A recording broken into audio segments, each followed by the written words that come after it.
Hello, bachcho. Let's read this question. The question says the electronegativities of the following elements increase in the order. Right? Maybe option A, carbon, nitrogen, silicon, phosphorus. Option B, nitrogen, silicon, carbon, phosphorus. Option C, silicon, phosphorus, carbon, nitrogen. Option D है हमारे पास phosphorus, silicon, nitrogen, carbon. The key concept for this question is electronegativity.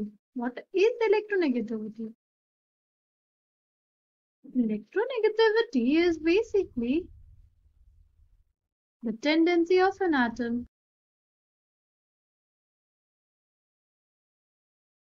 to attract shed pair of electrons towards its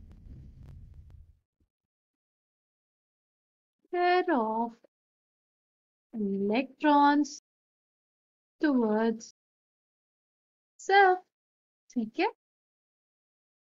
जैसे suppose हमारे पास कोई ऐसी species है, A B है हमारे पास, right?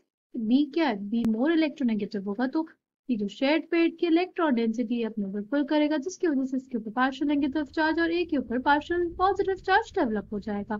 ठीक, इसी चीज को कहते हैं कि B is more electronegative than A. ठीक, अगर हम लोग कंपेयर करें कार्बन और नाइट्रोजन में पहले, ठीक, नाइट्रोजन और कार्बन में साइज किसका छोटा है?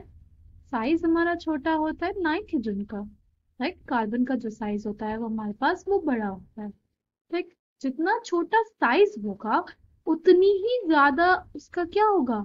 Z effective. ठीक, साइज छोटा तो जेड इफेक्टिव ज्यादा, जेड इफेक्टिव ज्यादा तो इलेक्ट्रॉन पेयर को अपनी तरफ खींचने की टेंडेंसी ज्यादा, यानी मोर इलेक्ट्रोनेगेटिव एटम। ठीक है, तो इसलिए अगर हम लोग कार्बन और नाइट्रोजन की बात करते हैं तो जेड इफेक्टिव किस में ज्यादा हुआ हमारे पास?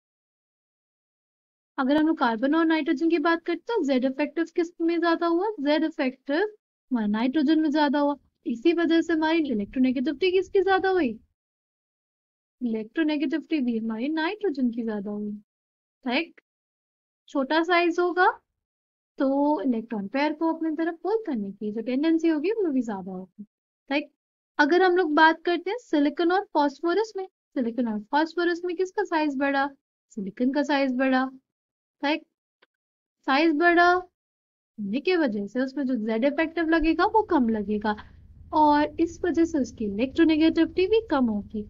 तो हमारे पास ज्यादा इलेक्ट्रोनेगेटिव कौन होगा? सिलिकॉन और फास्फोरस में silicon less electronegative, phosphorus will be more electronegative.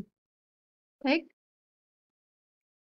और अगर हम लोग बात करते हैं कार्बन और सिलिकॉन की या कार्बन और फास्फोरस की या नाइट्रोजन फास्फोरस की, तो ऑब्वियसली सिलिकॉन और फास्फोरस जो हमारे थर्ड पीरियड के एलिमेंट्स है और कार्बन और नाइट्रोजन हमारे सेकंड पीरियड के, तो हमारे पास जो छोटा साइज होगा वो हमारे नाइट्रोजन और कार्बन का होगा। इस वजह से अगर हम फाइनल इलेक्ट्रोनेगेटिविटी का ऑर्डर लिखेंगे तो हमारे पास हो जाएगा नाइट्रोजन की सबसे ज्यादा, फिर कार्बन की, फिर फास्फोरस की, फिर हमारे पास सिलिकॉन की।